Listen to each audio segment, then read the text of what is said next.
what's going on, everybody out there in YouTube land and in the vinyl community? Kendall Stokes coming to you for the Spin Doctor and his Vinyl Mayhem YouTube channel. And today we'll call this the birthday edition.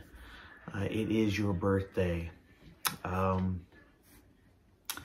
am gonna show you some records that I picked up for myself for my birthday this past week. Yes, my birthday was this past week. And I got some money, some gift cards, some stuff like that, and I put it all to good use and bought myself some records. And it got me thinking, are we allowed to spoil ourselves, you know, on our birthday by buying records? And I think the answer to that is yes, we are. And I will definitely say that I feel like I did that. I have a nice stack here of some records that I picked out. I went to Lunchbox, I went to Mad Jack's Precious Restorations, and also did some Amazon shopping as well. Oh, and I got something here from Riverbend Records from their Facebook show this past Monday. So let's get into it right now. First thing though, I do want to show from Record Bar, the record story title that I said that I was getting in the mail finally came.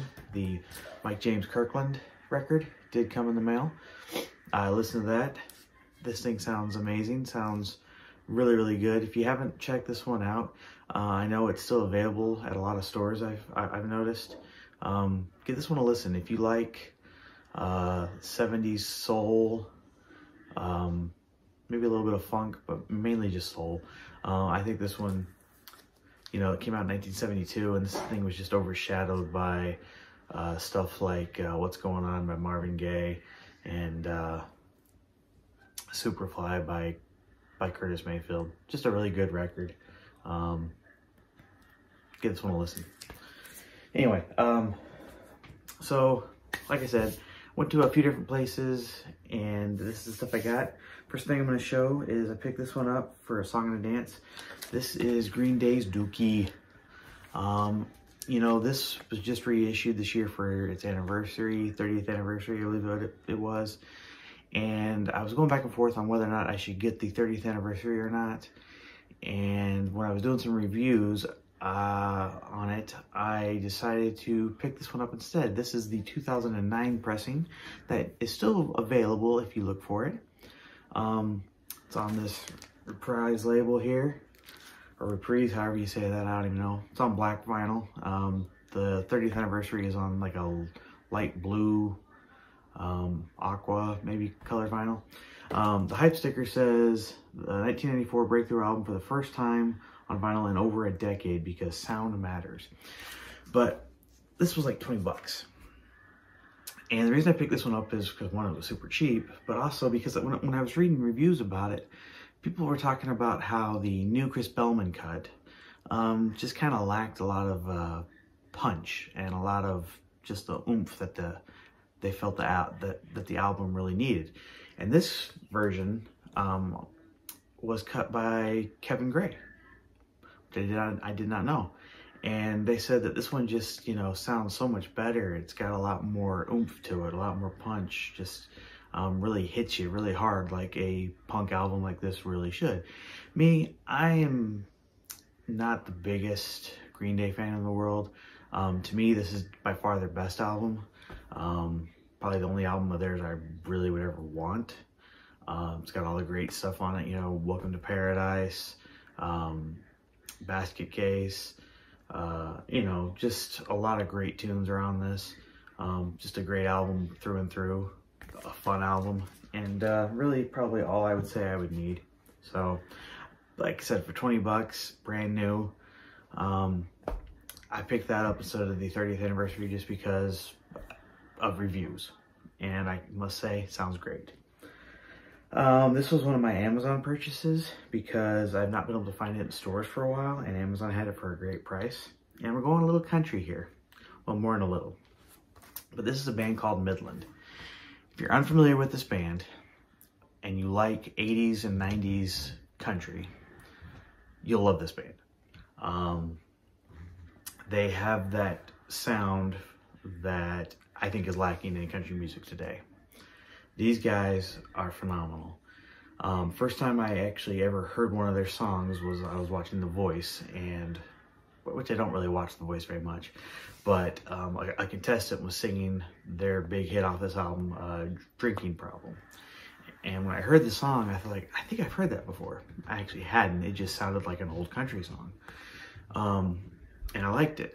So when I Googled or YouTubed the song, I saw, you know, I found their version, and I was like, man, that's really good.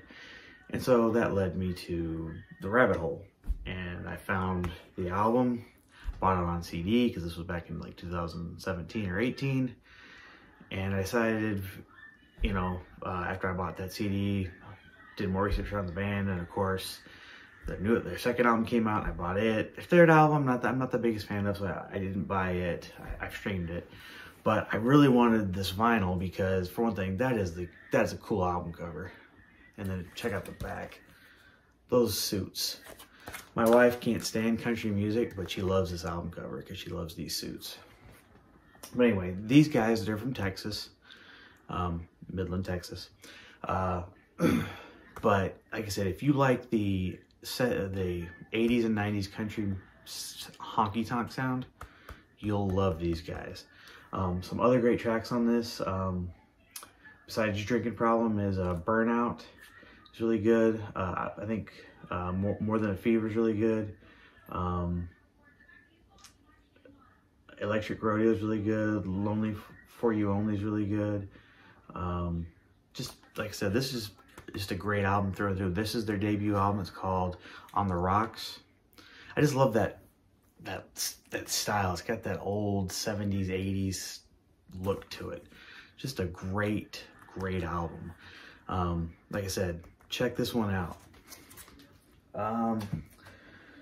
Another thing I picked up from Amazon with the gift card that my brother got me is I finally picked up a copy of Booker T and the MG's Green Onions. This is the 60th anniversary, cut by Bernie Grundman. It's on green vinyl. I'm not going to pull it out. But I've done some research, and I think it even says our original album remastered, booklet features, liner notes, see photos, 180 gram vinyls, deluxe. This is just a great copy of this. I mean, it comes in polyline sleeve, jacket's nice and sturdy. I mean, talk about a great presentation for like 20 bucks, and great sound quality. They lead you to believe that it's cut all analog. I don't know. There's nothing out there that said for sure that it is, but it's done really well. Sounds really good. And this album is classic. You can't go wrong with this album.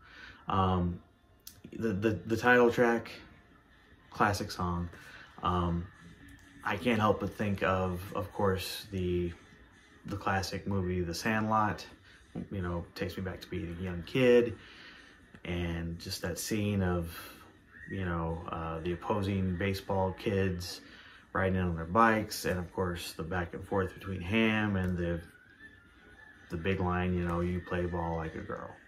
But, you know, just that classic scene, that classic tune, just so good. And there's so many other great songs on this as well. Their cover of Twist and Shout, and of course the Ray Charles classic I Got a Woman.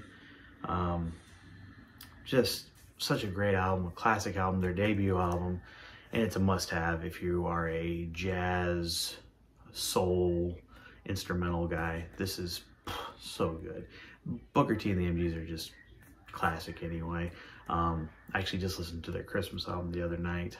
I need to get that one as well, but this is just so good. So encourage you to pick this one up for sure. and it's cheap too. It's like 20 bucks. So yeah. I'm trying to broaden my collection and not just get the mainstream stuff, because that's what people say I have on my videos is mainstream stuff. And maybe this stuff that I'm showing is still mainstream, and if it is, sorry guys, this is what I like. But this isn't as mainstream, I don't think. This is the Reverend Horton Heat. Love the Reverend Horton Heat. This is his debut album, Smoke 'Em If You Got 'Em, came out in 1990. This is a reissue, came out in like 2022, which would be last year. It's on clear vinyl. I'm not gonna pull it out just because you've seen what clear vinyl looks like. Pick this up at Lunchbox. I love the Reverend Horton Heat because it's punk, it's rockabilly, it's psychobilly. From Texas, great three-piece band. I love that sound, that rockabilly sound, or in this case, psychobilly, as they call it. Of course, the big track that everyone knows from the Reverend Horton Heat is Psychobilly Freakout. You know, heavily influenced by punk rock, but also rockabilly, country music. You know, I love his style. He's a great guitar player, but to me, he's a mixture of, if you were to put Social Distortion and the Stray Cats together, you would have the Reverend Horton Heat. To me, though, it's like those two bands just had a baby, my opinion. But love this album. This is a great album. Some great songs on here besides the classics, Psychobilly Freakout. Bad Reputation, it's a great one. There's a couple of instrumentals on here as well. But Eat Steak, that is a fun one. Play that for your vegan friends. Just a funny song, but great album, and just fun. I don't know. That's how I describe this guy or this band. I mean, he's the persona, kind of like Alice Cooper, but he's the persona, the Reverend Horton Heat. But great album. Like I said, trying to broaden my collection up some. I would file this under punk, even though technically it's not necessarily punk, it's rockabilly, psychobilly. But yeah, love this album. Fun one to listen to. This is a blast from the past. Remember growing up hearing this all the time as a kid, and I saw it and decided to pick it up. And that's the President of the United States of America. And this brings back tons of memories. I think we all remember this from the 90s. 1994, I believe, is when the album actually came out. This is their debut self-titled album. A lot of big songs on this. I think the first time I ever heard them was because of Weird Al. When Weird Al did his cover, or I'm sorry, not cover, his parody of Lump. It was Gump. And I thought Gump was better than Lump. Well, don't get me wrong, Lump was a good song, but I just thought Gump was much better. But stuff off this, you know, there was Kitty, Lump was on this, Boll Weevil, Dune Buggy, and of course the big monster hit Peaches. Heard that on the radio, on MTV so much. You know, massive. Their second album didn't quite live up to this one. Their third album kind of went, but this album right here, huge. I mean, sold millions of records. And this, like I said, I found it at Lunchbox. It's not an original. I don't even think this came out on vinyl when it first came out. This is a reissue from like 2020. I'm sure it's from a digital source. I mean, it sounds pretty good. I don't care. It's just fun to have on vinyl.